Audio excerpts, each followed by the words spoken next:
I am Semi. I am 16 years old. I'm a student in the area of Frankfurt, and I am part of the local ambassadors team. I heard about this project through my local city youth participation, and we got an email, and I immediately signed up because I think that fighting against hate speech is something very personal for me. Hello, I'm Ron. I'm 23 years old. I'm studying economics in Frankfurt, and I'm very happy to be part of FASTLISA. I heard about FASTLISA from my youth union, where I take part for 5 years now, and they said to me that's a perfect project for you, since I'm also fighting against hate speech there, doing some workshops against racism.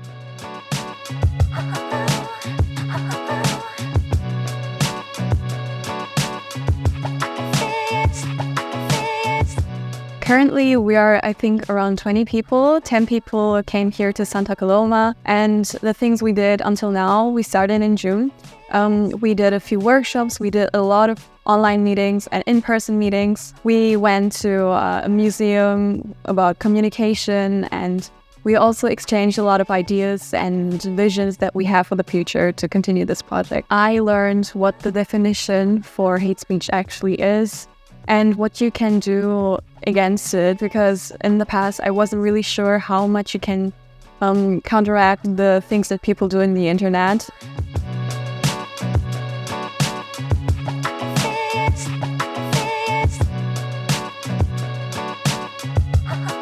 What is very important, we also worked with the dashboard. That is like the idea behind FASTLISA.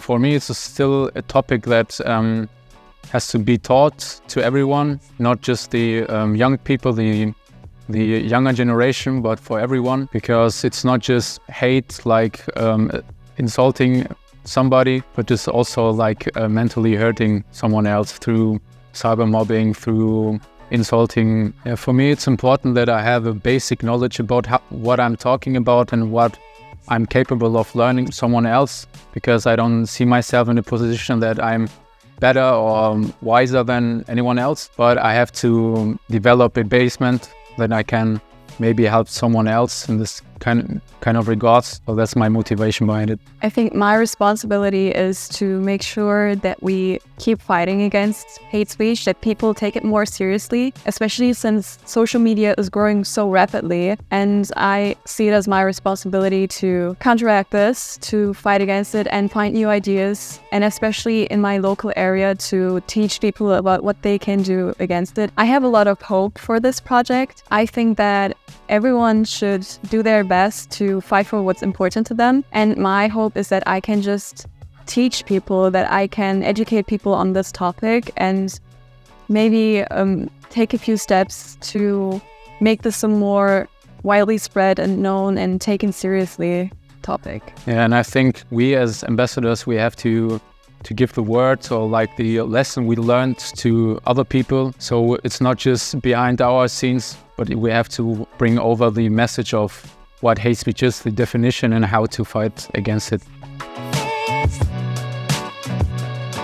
Yeah, I think most of the people that mock through social media feel too safe behind their phones, behind their laptops, and that's a phenomenon that has to change, because maybe on the streets they wouldn't be like this. They wouldn't feel so safe about their words, their actions towards people, and that's a phenomenon that leads unfortunately to a bad way, and not the positive way of social media that connects people but is disconnecting people. I think there's a lot of hate speech because people are very, very anonymous. They feel this kind of freedom to be able to say and do anything to make themselves feel better about themselves, to hurt other people, to make fun of them, also connects people in a very weird way. I think hate connects people. If you hate on the same thing, and if you put others down, that makes you feel better about yourself. I think that's the reason. And it doesn't have a lot of consequences either. Through all the human history, there were debates and discussion about topics,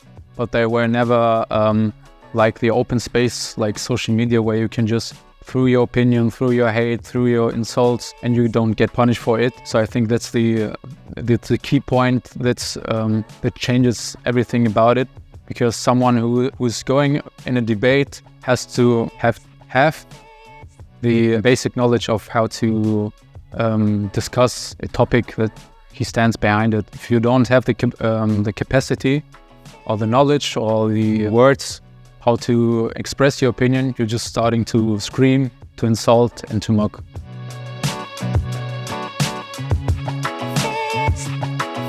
I have experienced hate speech. I think most people have seen it for other people, but I am someone who is very present in social media, and it hasn't just happened once or twice that I have been insulted or attacked in some way.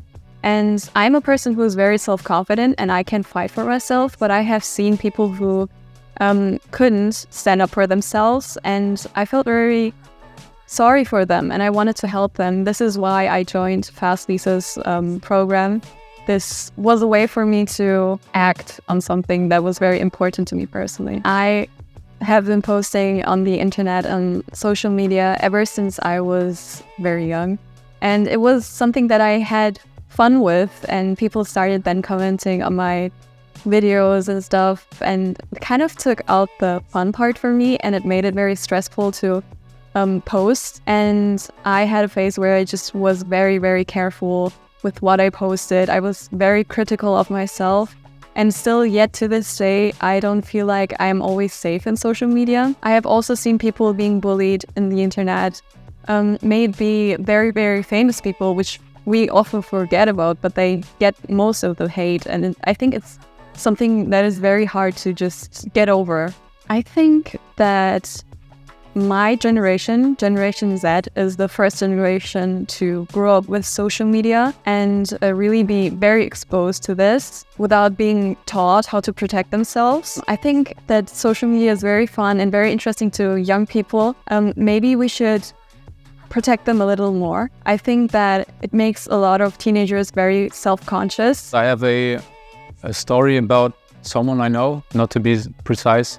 I know that he got some problems with his girlfriend, and after it came like public, guys in the school tried to cyber mob him, tried to mock him, to insult him, just because he's not a man, he's not capable of fulfilling the needs of a woman. So he was like preparing to suicide, to be honest, and it was I think in the 7th grade, and that was my first experience with it, because I know that hurting someone else is like tragic for your heart, but even to think about hurting yourself, it was, how can I say it, out of this world for me. And then this experience like gave me a sense of what mental health is really about, and that's one of the most hard experience for me.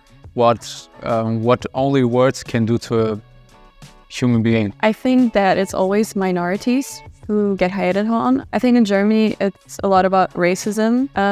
Nowadays there's a lot of racism and also hate against religions. I think is coming to an uprising. What do you think? I totally agree with you, to be honest. I had also a personal experience from hate speech in the digital way, in social media, but also in the normal life, daily life, where because of my migration background, or because I'm from Albania, we live with stereotypes and prejudice every day. So in my younger years, I didn't have anyone to help me with this. And now I want to be the person who helps others who are in need for help. Spread love, not hate. I think you should think about not what it says about you when people say things to you, but how it reflects onto the person, because what you say is a reflection of your inner state of mind.